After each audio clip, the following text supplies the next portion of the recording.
E vamos para a nossa segunda parte da saga da DC nos cinemas. Vamos lá? Segura aí. Olá, sociedade de consumo pop! Estamos de volta, esse é mais uma coisa no canal 4 Coisas. E no último vídeo paramos no Liga da Justiça. Liga da Justiça é um fiasco. A bilheteria é vergonhosa. É uma decepção. É uma humilhação para DC. E vamos lembrar que Liga da Justiça, em 2017... E vamos lembrar que a Liga da Justiça foi lançado num período onde os filmes de super-herói estavam bombando. Era um atrás do outro, dando boa bilheteria na Marvel. Na DC, a coisa era diferente. Mais uma mudança de direção. Sai Jon Berg, sai Geoff Johns e entra Walter Hamada. O Walter Hamada, na Warner DC, faz uma mudança importante. Ele descentraliza o DCU. Ele pensa, não vamos mais seguir uma linha de saga. Vamos fazer vários filmes que têm conexão entre eles, que têm uma interconectividade, mas serão tocados por diretores de forma mais independente. E o Walter Hamada chama 4 diretores que tinham experiência com filmes de horror que ele tinha produzido anteriormente. Ele chama Andy Muschietti para dirigir Flash, ele chama o David Sandberg para dirigir Shazam, ele chama o Todd Phillips para dirigir um filme alternativo, Elseworld, de Coringa. E, finalmente, ele chama o James Wan para dirigir Aquaman. Já estamos no ano 2018 e ele dá sinal verde para vários filmes. Entre eles, Mulher Maravilha 84, a sequência do sucesso que foi o primeiro Mulher Maravilha, Aquaman e Shazam. Primeiramente, Shazam. Shazam é lançado muito bem recebido. Shazam também pega aquela boa fase dos super-heróis e faz também uma bilheteria não ótima, mas razoável, e é muito bem recebido, é recebido com carinho pela crítica e pelo público. Estamos aqui vivendo o auge dos filmes de super-heróis que ia seguir até 2019. A Marvel voando com Vingadores Guerra Infinita, seguindo para Vingadores Ultimato, o público sedento por mais e mais filmes de super-herói, mais atrações de quadrinhos, lota os cinemas para assistir Aquaman. Aquaman vem com uma proposta mais aberta, mais viva, mais divertida, mais colorida, com traços que lembram os animes e até mesmo traços que lembram o horror, como eu falei, que era o grande filão do Walter Hamada. Aquaman é um sucesso, faz $1 bilhão e até hoje o único filme DCEU a ultrapassar essa marca.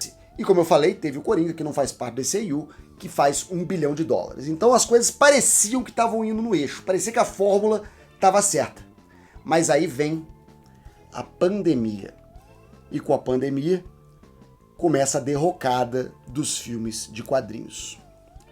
Durante a pandemia, processos são paralisados, filmagens são suspensas, roteiros precisam ser reescritos, cronogramas precisam ser realinhados, isso vai afetar a indústria de forma geral. Não podemos esquecer também que no início desse ano 2020, Aves de Rapina e a fantabulosa emancipação da Arlequina é lançado. É um filme também complicado, porque ele parte de 2 filmes. A ideia era fazer um filme Mad Love, com a Arlequina e o Coringa, os 2 grandes personagens que mais chamaram a atenção e público, o Esquadrão Suicida, e ao mesmo tempo fazer um filme das Aves de Rapina.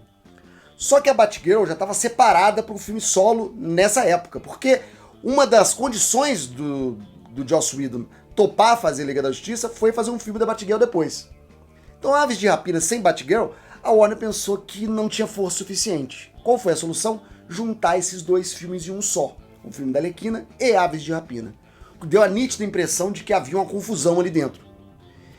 Era um filme rated R, que não era o padrão, e o filme pegou o iniciozinho da pandemia, que fez a bilheteria ir muito mal e colocar em dúvida todo o processo.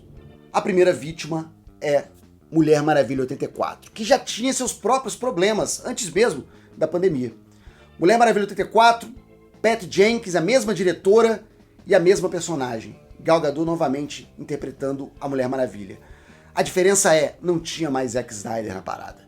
E várias orientações do Zack Snyder para Mulher Maravilha, que foram usadas no primeiro Mulher Maravilha 1, de 2017, foram ignoradas pela Patty Jenkins no Mulher Maravilha 84. Ela seguiu com a Mulher Maravilha mais leve, mais divertido, mais colorido, mais inspirado na série de TV da Linda Carter. Tanto é que a Linda Carter faz uma aparição no filme. O filme não é lançado nos cinemas, porque os cinemas estão todos fechados. Ele é jogado para HBO Max e é um fracasso, tanto de crítica quanto de público, apontado em muitas listas como o pior dos filmes DCU até agora. Vai ficar para sempre essa dúvida se tivesse sido lançado na data certa, nos cinemas, teria sido melhor recebido. Não sei, talvez sim, talvez não, nunca saberemos. Mas o fato é que a coisa começa a dar sinais de que vai perdendo tração. A HBO Max foi lançada nessa época e todo mundo estava louco para encontrar um serviço de streaming para poder entregar para o público que estava em casa, que não podia ir ao cinema, que não podia ir a um jogo de futebol, que só tinha como diversão a televisão. Então os streams voaram nessa época. A Disney Plus surgiu, a HBO Max surgiu, entre outros. A HBO Max precisava de atrações para poder chamar esse público, chamar esses assinantes. Precisava de conteúdo novo. O conteúdo que iria liderar a HBO Max era a reunião de Friends. Mas a pandemia atrasou a reunião de Friends. E a HBO Max precisava ser lançado. Qual foi a solução? Havia um movimento na internet chamado Release the Snyder Cut. Lembra do Zack Snyder, que foi demitido lá atrás no Liga da Justiça? Pois é, o Zack Snyder volta para Warner para terminar a sua versão do Liga da Justiça. Há uma campanha gigante na internet que começa meio em dúvida se aquilo ali realmente poderia acontecer, mas vai crescendo de uma forma que os atores começam a se engajar e a Warner, sem opção de conteúdo para HBO Max, compra a ideia. Chama o Zack Snyder de volta, entrega para ele as latas de filme que ele já tinha filmado, o Zack Snyder pede para fazer algumas cenas extras, pede um dinheiro para terminar os efeitos especiais, a coisa acaba custando mais do que a Warner esperava, mas o Zack Snyder entrega, talvez esse que seja considerado o melhor filme DCU, que é a Liga da Justiça do Zack Snyder. E, ironicamente, não faz parte da linha mestra do DCU, é considerado também um mundo alternativo. Estamos na pandemia, os filmes da Warner começam a ser lançados ao mesmo tempo nos cinemas e no streaming, uma vez que os cinemas estão fechados. Também é lançado durante esse período de pandemia O Esquadrão Suicida, que é um filme que não chamou muita atenção, é um filme que ficou ali no underground, foi lançado direto no streaming, poucos cinemas exibiram, mas esse filme tem uma história muito interessante, porque ele é a entrada do James Gunn na DC. James Gunn vai ser demitido da Disney depois de uns tweets meio bizarros que foram encontrados na conta dele e contratado imediatamente pela Warner. A Warner chegou pro James Gunn e falou assim, você tem o Superman, você tem o Lanterna Verde, quem que você quer fazer? E o James Gunn escolheu o Esquadrão Suicida, que tinha uma linha mais ou menos parecida com o que ele tinha feito no Guardiões da Galáxia e não ia chamar muita atenção, não ia ter muita pressão. Ele lança o Esquadrão Suicida, é elogiado pela crítica, é ignorado pelo público, mas é importante porque coloca os dois pés do James Gunn dentro da DC.